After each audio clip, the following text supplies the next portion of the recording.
Bonjour, Sébastien Lucido. Bienvenue à 5 Minute Fresh Start. Je suis dans Luc chapitre 12, verset 15. A des moines franciscains de méfaisance de convoitines dans les vœux d'un homme ne consiste pas dans l'abondance de ses biens. Puis il leur dit une parabole. Le terrain d'un certain homme riche produisit abondamment. Et il pensa en lui-même, disant, « Que vais-je faire puisque je n'ai pas de place pour entreposer mes récoltes? » Alors elle dit, « Je vais faire ceci, je démolirai mes granges et j'en construirai de plus grandes, et là j'entreposerai mes récoltes et mes biens, et je dirai à mon âme, « Âme, tu as beaucoup de biens en réserve pour de nombreuses années, repose-toi. » Mange, bois et réjouis-toi. Mais Dieu lui dit, « Insensé, cette nuit ton âme te sera redemandée. » Alors, à qui seront ces choses, Kirchhays, que tu as préparées?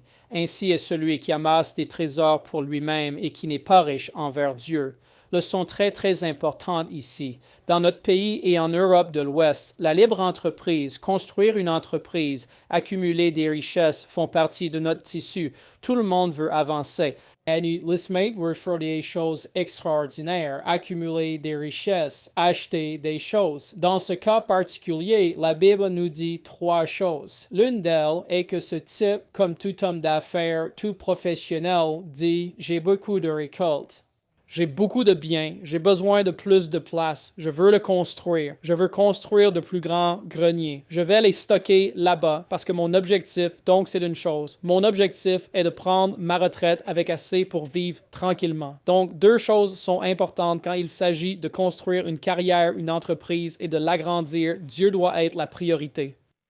En d'autres termes, quand nous entrons dans le corps du Christ, notre vie appartient désormais à Jésus. Nos mains, notre travail, nos pieds, notre temps, nos ressources lui appartiennent. Veut-il que je construise cela plus grand ou est-ce moi qui veux le construire plus grand?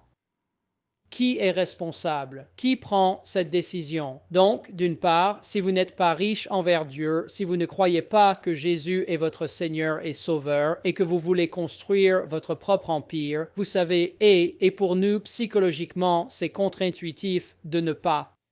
Mais voilà le truc. Dieu connaît l'avenir. Dieu te connaît.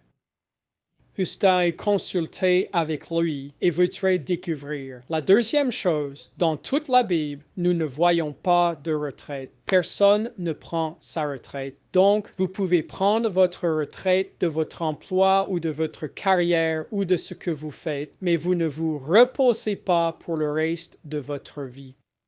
La Bible nous dit ici que vous devez rester actif, actif dans le corps du Christ, actif à faire quelque chose. Personne dans la Bible ne prend sa retraite. Vous ne pouvez pas simplement manger, boire, vous réjouir et aller jouer au golf. Ça, c'est le point de vue humain. Le point de vue divin dit, d'accord, j'ai quitté mon emploi à temps plein. Seigneur, que veux-tu que je fasse? Où veux-tu que je fasse du bénévolat? Qui veux-tu que j'aide? Qui veux-tu que je mentore? Que veux-tu que je fasse de mon temps pour agrandir et améliorer le royaume de Dieu? Tu sais, et ensuite, derrière ça, tu peux jouer plus au golf et tu peux faire plus d'autres choses. Mais que veut Jésus? Et la dernière chose ici, c'est amasser des trésors ici sur terre. Il y a de la sagesse biblique dans ce que nous faisons avec notre argent et notre temps. D'accord? Quand il s'agit de la retraite, j'ai vu des gens, vous savez, arrêter complètement de donner parce qu'ils leur sécurité sociale et ils ont ce pécule que, vous savez, qu'ils ont économisé. Et voici la chose. Nous devons être obéissants à Dieu à cet endroit parce que Dieu est toujours notre pourvoyeur. Donc, quand il s'agit de la retraite, l'augmentation que nous avons, que ce soit par des investissements ou même par la sécurité sociale, c'est toujours un revenu que je pense que nous devons donner pour apprécier Dieu. Nous devons comprendre que l'âge et ce que nous avons et notre peur de cela n'est pas la foi en ce que dit la Bible. La Bible dit que Dieu est notre pourvoyeur. S'il vous dit de donner la moitié de votre pécule, vous devez le faire.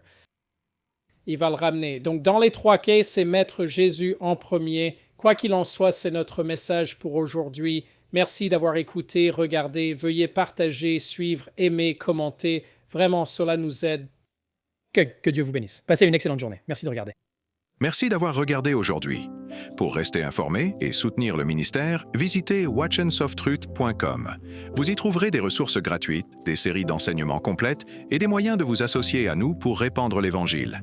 Faites un don aujourd'hui sur watchandsofttruth.com.